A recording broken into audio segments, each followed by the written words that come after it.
اللهم في هذا الصباح افتح لنا أبواب رحمتك، وأنزل علينا بركاتك، ويسر لنا أمورنا، وبارك في أرزاقنا، واشرح صدورنا، واغفر ذنوبنا، واجعل يومنا مليئا بالطاعة والخير والطمانينة، وحقق لنا ما نتمنى، واصرف عنا كل هم وكرب، إنك على كل شيء قدير. اللهم في هذا الصباح افتح لنا أبواب رحمتك،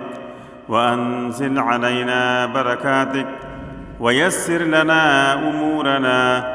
وبارك في أرزاقنا، واشرح صدورنا، واغفر ذنوبنا، واجعل يومنا مليئا بالطاعة والخير والطمانينة، وحقق لنا ما نتمنى، واصرف عنا كل هم وكرب، إنك على كل شيء قدير.